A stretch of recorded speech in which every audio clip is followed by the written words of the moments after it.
special time of year. It's the most wonderful time of the year. Yep, E3 is just around the corner. So you know what that means? A prediction video. There's going to be a whole slew of them. I may as well put my 2 pence in. Well, let's face it, I've done it the last 2 years. So where do we start? Shall we start with Microsoft? Okie dokie. So Microsoft, I reckon they're going to chuck quite a lot of stuff at us. They're having their usual sort of shindig, you know, it's like they'll probably try and make a bit of price drops. They'll introduce a whole ton of games. We might actually get a look at Crackdown 3, but I don't think we'll get a date just yet. I think we'll have more talk about it and more talk about the cloud computing. I think they might allude to a new system. And I am personally of the belief that the system will be diskless. I'm saying that there'll be no disc medium for the next Xbox. That's how they'll make it cheaper, that's how they'll make it smaller. I believe they might downscale, if not completely remove, the TV functionality. Basically, they'll be the same machine, but cut down in some areas and boosted in others. Whether or not that's going to mean a boost in gameplay power is for the future history books.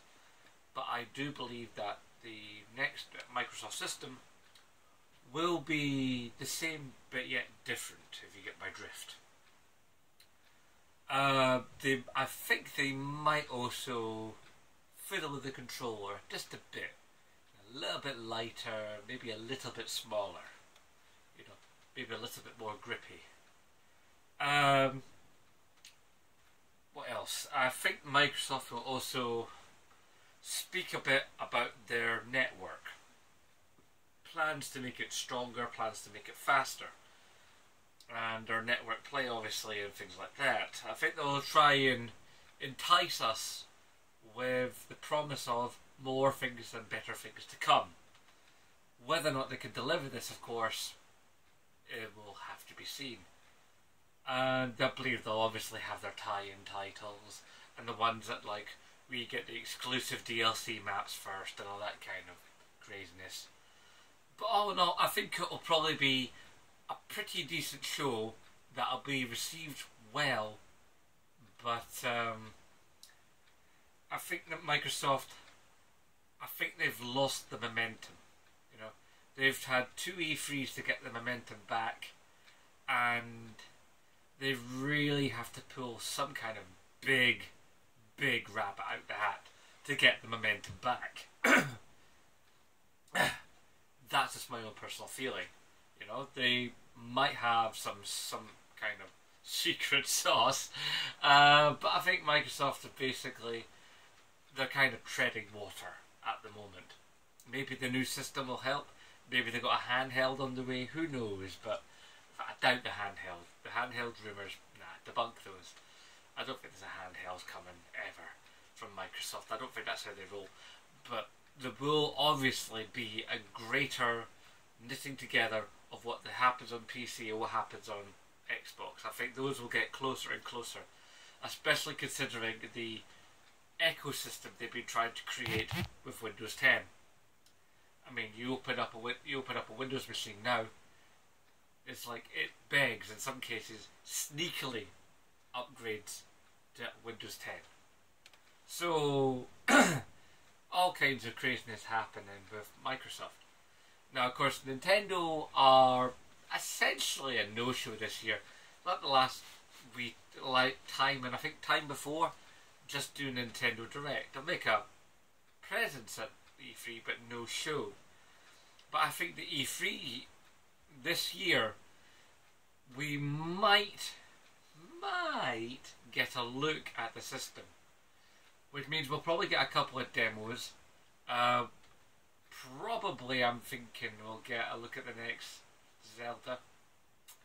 We might might, it would be lovely to see a new Metroid, a proper Metroid, not this Federation Force guff.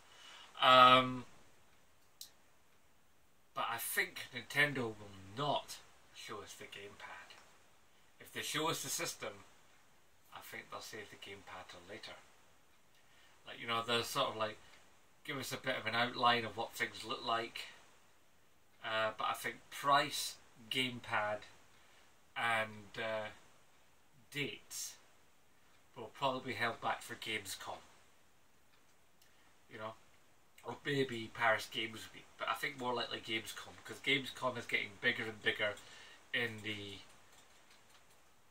general sort of view of the gaming public. It's become more about the public, while of course E3 has always been much more an industry event, which is something I'm going to touch on later in this video. As for, you know, the bigger houses, your Bethesdas, your EAs, and, you know, Ubisoft and all those, I definitely like the idea that there could very well be Watch Dogs 2 demoed this year. And what I would dearly love is for Ubisoft to see from all their mistakes and come out with an amazing demo with new ideas, you know. Based on the standard stage, you go, look, we got this Watch Dogs 2, it's doing new things, it's got all these great ideas, and you're getting it in 6 months. You know, pull a Fallout 4. I think that's what you got to do, because we all remember what it was like waiting for Watch Dogs. We waited an eternity, and when we got it, it was fun, but the gameplay was solid, but it wasn't revolutionary. It was more sort of like, hey, ooh, that's as good as it got. You know, it was well made. You know, it had a lot of extra bump that you didn't really want, but you know, it was a well put together game. It was obviously not as pretty as the demos that had previously come before it, but hey, you know, a lot of these game developers, they'll often put it on a PC and go, with it, and we get it in our houses and go, So, you know, what are you going to do? I don't know what's going on with my throat today. Anyway, so, yeah, no, I think we'll see some some future DLC updates for The Division. Obviously, we won't see anything from Assassin's Creed, because that's all next year. They're taking a time off from that, and that's a good thing. I think we might see a couple of interesting little titles here and there. You know, we'll see some bits and pieces of what Ubisoft. But I think the main focus of what they're going to be showing will be Watch Dogs, Division content, and maybe, just maybe a new IP. You know, something to get us all salivating. You know, it won't be anything we'll get our hands on for a year or two, but they'll give us the idea that something new is coming. And then of course also there's like Badlands and stuff like that, so they'll pepper in little bits and pieces to keep you salivating. EA, they'll do the usual thing of sports, UFC, football, this, Madden, that, this, that, NBA, blah, blah, blah. You know, they'll do the usual EA nonsense and try and make sure that everybody is kept reasonably happy. But I think they'll be, you know, we'll all watch it. We'll all see that French guy get up and give us the chatter, but we'll be like, yeah, whatever, mate. It's more of the same. They'll probably add more expansions to The Sims, and you know, there'll probably be one of the recent games will either be getting an update or like an add-on pack or something, but it'll be nothing special. It'll be EA being EA, business as usual. Bethesda, I think Bethesda will probably announce the next round of DLC that will come towards the end of the year, possibly in the new year for Fallout. They'll probably announce an expansion pack for Doom that'll probably do some other stuff with it, you know. I think maybe like, you know, having a mode with the entire game is, oh no, not the entire game, but like play the original Doom, you know, but with the modern weapons and the modern look. So, you know, sort of a meshing of the two, of the old and the new, more so than is now. And we've seen a side of that because there are occasional rooms in some of the Doom areas where if you find a secret, you can get in and you can actually play some of the old Doom levels. You're like,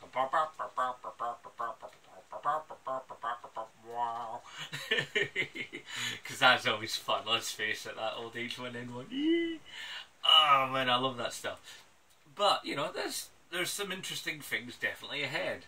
I think Bethesda are going to try and pull out some stuff. They're obviously going to, you know, give us more of Dishonored. I think they'll just, you know, they'll bring out a strong lineup, but it won't be as revolutionary as last year, because let's face it, they can't do it last year again, because when they came out and did that first E3 and like, here's Fallout 4, it's in 6 months, here's Fallout Shelters, it's free for you right now.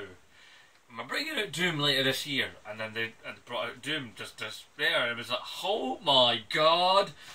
So yeah, it's all tasty. I think Bethesda are going to just keep on punching it through and just keep on bringing nice stuff to us. Who else did I mention? I think there's probably going to be, you know, some interesting bits and pieces coming out, you know, from some of the smaller developers. You know, I think we'll see a few less indies and a few more, you know, sort of special games coming, you know. Games from some like the other developers who bring from multi-plat developers, and they'll just bring out some more, you know, interesting things. We'll obviously get some more on Star Wars Battlefront. I think they'll expand upon that. Probably give us maybe some space battles even. Who knows? Of course, you know what you're all waiting for me to talk about? You're all waiting for me to talk about Sony. Because I'm a Sony fan, you know? I think this is where this year Sony's got a lot to do. Because the people have been waiting, they've been hungry, you know? It took them forever to tell us any kind of details at all about PlayStation VR. So I think this E3, this year, 2016, we've got our price, we've got our month, now we get the date. And I think they have to give us a full rundown of all the software that's coming out, how much it's going to be, you know, and the dates of each one of the rounds of software. And I think those rounds of software, there needs to be like, say, 4 games of each quarter, right? So 4 games towards the end of the year, 4 games, you know, like for the beginning of the year, 4 games to the middle, 4 games to the middle end, 4 games to the endy end. Get where I'm going?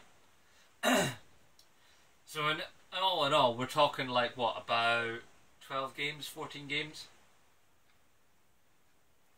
released over that period. They don't want to do like a mega dump of titles, because then people just get overwhelmed. They're like, oh my god, there's so much, how am I going to afford this? But I reckon 4 games, another 3 months, another 4 games, another 3 months, another 4 games.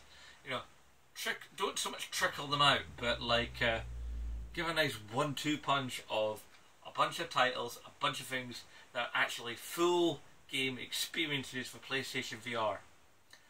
And continuing on the hardware theme, I do believe they need to either tell us or completely quash all the rumours about PlayStation Neo. They either need to give us a good reason why we're buying it and what it actually is, or come out and say definitively, right, you know, you've all seen these Neos. Sorry to tell you guys, but it doesn't actually exist.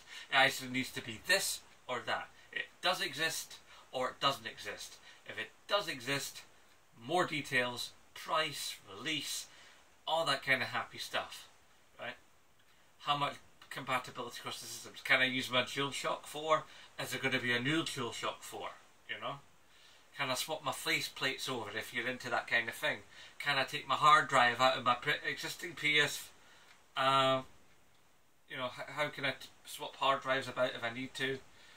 Can I still use the Nyko hard drive extender? You know, all that kind of thing. You know, it's like, yes, it'll come with a terabyte hard drive, but what if you have a 2 terabyte put in there? You know, or you've got a Nyko and you've got like 4 terabytes. You know, can you swap that over? Will that work? These are important questions for some people. Whew. And then, of course, you know, for me, a lot of people have been saying, you know, they like DualShock 4. I mean, this is a good pad. You know, it's comfortable. It's got a nice weight. It's not too light. It's not too heavy. You know, I only just recently, like about a month ago, had to put new rubbers on. You know, and my pad lasted that long, and I play a lot. So I mean, the main thing we want is a longer battery, and we want more responsive controls. I think it's not so much a pro controller, but an upgrade to the controller. You know, and maybe the upgrade of the controller will come out in tandem with PlayStation Neo, if it exists. You know, maybe Neo is the new controller. Just putting that out there, maybe Neo is just the new controller. And if it is, then maybe the shape is fine. The shape is brilliant. You know, I love the shape. I'm grand with the touchpad. I've actually found the touchpad to be reasonably useful. There's some games that make great use of the touchpad. I mean, even added recent touchpad a functionality to Grand Theft Auto Online, where you can actually swipe left and right to go through the weapon wheel, which is actually quite useful because you can, bam, you know, that actually works quite nicely. I think a little bit more obviously needs to be done with the touchpad, don't get me wrong, but the grip surface is good, the buttons are good, the pad is good, everything about it is good, but it could be better.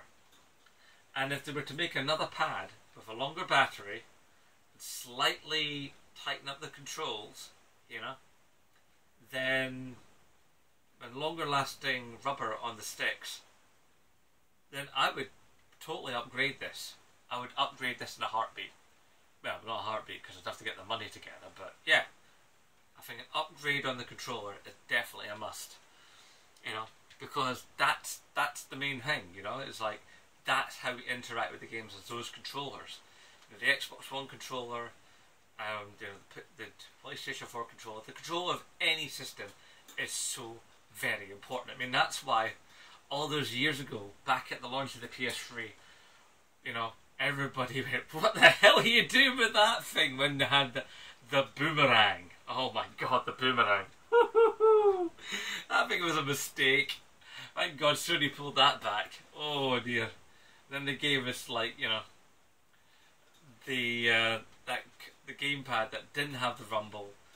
It was so light. I mean, I originally liked it. I thought, I love this, it's so light and so responsive. But then it's sort of like once they put up the DualShock 3, I was like, please, that one's gone. It was like it was all about the DualShock. So the DualShock is, you know, the best we've ever had, you know, and the DualShock 4 is the best of the best. So if they can make a DualShock Plus, you know, or, you know, then that, like I say, the Neopad, you know, the Neopad makes your gaming faster because it's more accurate, you know, a little bit of clever remarketing, you know, they got everybody talking about PlayStation, you know, because it's going to keep it in the public consciousness. I think they'll need to talk about, obviously, expansion and greater adoption of PlayStation Now, because one, not every country has it, and two, you know, it's a difficult service to access if you've got really poop internet. So perhaps Sony will have to talk about a partnership with some of the phone companies, you know, or maybe all of the phone companies, if such a thing is possible, to increase internet speeds in as many territories as possible, so that more people can access PlayStation Now. I think PlayStation Now also needs to have more to do with your PlayStation Plus subscription, if you have a PlayStation Plus subscription, I do believe there needs to be a serious discount on the games you rent. As far as SharePlay is good, but my god is it janky. You know, it's a great idea, but I've got 150 of internet, and I'm later on version in this year is allegedly going to bump me up to 200, and I've got that, and I've tried playing SharePlay with my friend who lives 10 minutes up the road from me, and that's what it's like playing SharePlay. It's horrendous. It just doesn't work yet. You know, it's a great idea, but it just doesn't work. And me and my mate Dave, we've both got really good broadband. I mean, really good. But then we pay for it, you know. So yeah. But as far as the games are concerned, I think Sony are going to come in strong. Because for 3 years now, everybody's been like, what's this developer doing? What's this developer doing? What's the other developer doing? I mean, you've had guys like Colin Moriarty go, where's Sony Ben's game? And yeah, where is Sony Ben's game? You know, are Sucker Punch going to bring us this Spider-Man game we've heard so much about? Are we going to have this? Are we going to have the other? We've got to see, we get to see Drawn to Death, properly Drawn to Death, not just demos and stuff. I mean, a full-fledged Drawn to Death game. I want Jaffe coming out on the stage and going, this is what it is, bitches. Yeah, that's what we need. That is totally what we need. I think we're going to see expansions to Destiny, and I think that'll go. People go, yeah, Destiny, wow. I don't think people care about Destiny anymore. I mean, it's still got people playing it. Yes, I still own my copy. I still like Destiny, but I'm kind of in a weird place with Destiny that I'll talk about another time. But yeah, I think there just needs to be a whole bunch of games coming out. Not just PlayStation VR, you know. And I think there's going to be a whole bunch of stuff. I mean, they have to give us real details about The Last Guardian. You know, there needs to be like a new Getaway game. There needs to be something, you know, another sort of Ratchet and Clank around the corner, you know. Not Ratchet and Clank, but another Ratchet and Clank kind of preposition. You know, if we got like, I'm not saying Crash Bandicoot, because I don't think that'll ever happen, because I don't think Activision are ever going to give up the rights. You know, I think they're going to have, you know, a renaissance, a proper renaissance in 3D adventure platforming. You know, that's just my own personal. I think 3D adventure platforming is ready for a resurgence, is ready for a renaissance, because now you have the power to do incredible things. Yes, okay, we could always have more power because the PC is almighty, you know, and the systems we got, yes, they came out a year too early, and I'm counting Xbox in that as well. Both systems came out a year too early. You ask anybody on any channel, they'll tell you that. But considering what we have got and what is possible with the systems and what developers are able to do, and people always find a way. I mean, look what happened towards the end of the PS1, the PS2 and the PS3. Some of the stuff that was coming at the end of those systems were just incredible. So I think we've barely hit our stride, you know. And I think we're in for a lot of really, really interesting things. Yeah. So I think it'll be a good speech. I definitely think we're going to get to see some hardware stuff. We're going to get to see some software stuff. We're definitely going to get like some interesting things as regards to services. But of course the main question that always comes up from all Sony fans every E3 for the last few years, will we get to change the PlayStation names? And I hate to say it, guys, but I don't think so. The movement for PlayStation name change across multiple platforms has never gone away and has only gotten stronger and more vocal. I mean, there are communities on PlayStation community. There are channels that have spoken about it. There are guys like, you know, the aforementioned guys from Kinda Funny, like Colin and Greg. You know, they are always talking about it. Everybody talks about it. People right into it. Every single time I manage to get in to a PlayStation Access video and get into the Magical 301 Club, which I've done now nearly 30 times. Every time I'm in that, I leave exactly the same message.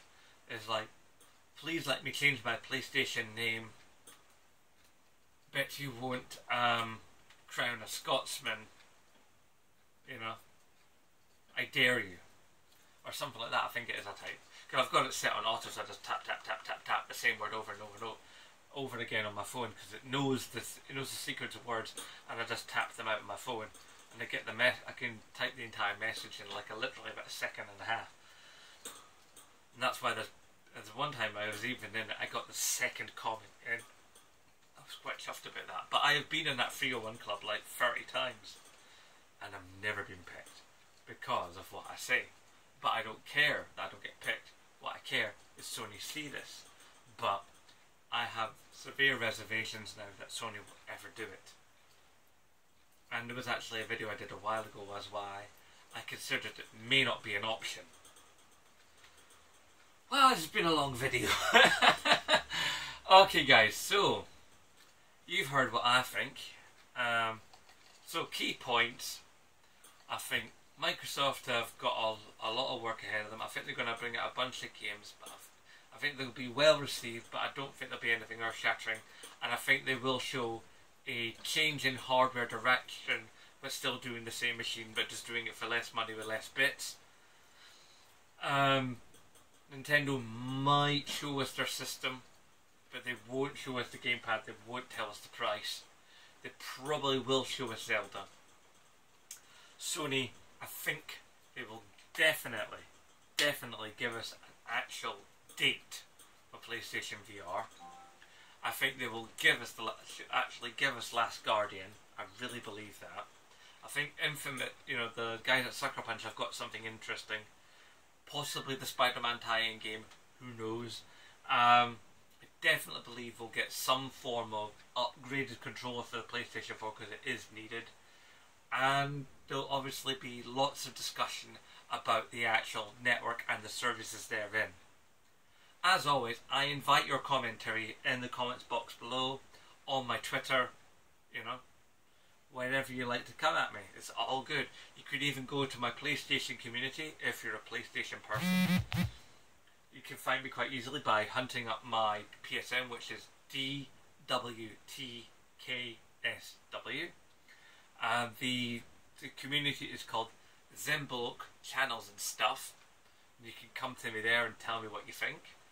Because then you've got a lot more room to write than you have on Twitter.